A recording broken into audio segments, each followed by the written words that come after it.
Telegram వ్యవస్థాపకుడు Powell డ్యూరోవ్ social media వేదికగా చేసిన ఆరోపణలు ఇప్పుడు ప్రపంచవ్యాప్తంగా చర్చనీయాంశంగా మారాయి. ఆయన ప్రకారం టెలిగ్రామ్ యాక్సెస్ ను అడ్డుకునేందుకు రిలయన్స్ కమ్యూనికేషన్స్ ఉద్దేశపూర్వకంగా బీజేపీ హైజాకింగ్ కు పాల్పడిందని ఆరోపించారు. ఈ అంతరాయం భారత్తో పాటు యునైటెడ్ అరబ్ ఎమిరేట్స్ సహా మరికొన్ని దేశాల్లో కూడా కనిపించిందని డ్యూరోవ్ పేర్కొన్నారు.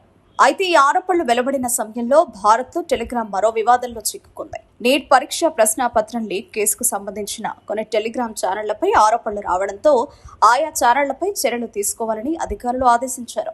కొన్ని ప్రాంతాల్లో టెలిగ్రామ్ సేవలు తాత్కాలికంగా ప్రభావితమయ్యాయన్న వార్తలు కూడా వెలువడ్డాయి. ఇక డ్యూరోవ్ చేసిన మరో కీలక వ్యాఖ్య మరింత చర్చకు దారితీసింది.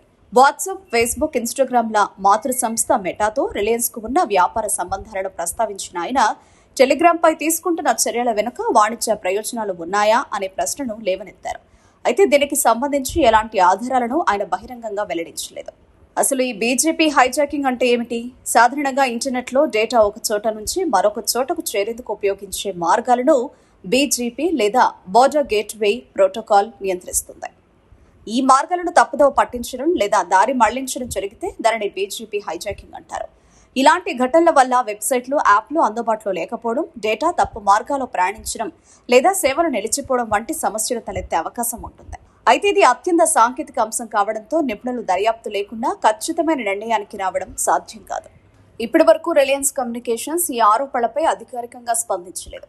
అలాగే స్వతంత్ర సైబర్ భద్రతా సంస్థలు లేదా ఇంటర్నెట్ మానిటరింగ్ సంస్థలు కూడా ఈ ఆరోపణలను ధృవీకరించలేదు. అందువల్ల ప్రస్తుతం ఇవి కేవలం ఆరోపణలుగానే పరిగణించాల్సి ఉంటుంది. అయితే ఈ ఘటన మరోసారి కీలక ప్రశ్నలను ముందుకు తెచ్చింది.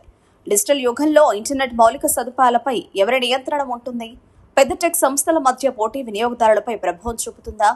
ప్రభుత్వ నియంత్రణ, డిజిటల్ స్వేచ్ఛ, జాతీయ భద్రత మధ్య సమతుల్యత ఎలా సాధించాలి? ఈ అంశాలపై ప్రపంచవ్యాప్తంగా చర్చ మరింత వేగం పుంజుకుంటుంది. టెలిగ్రామ్ వ్యవస్థాపకుడు చేసిన ఆరోపణలు ఎంతవరకు నిజమో అధికారిక దర్యాప్తులు, స్వతంత్ర సాంకేతిక విశ్లేషణ తర్వాతే స్పష్టత రానుంది.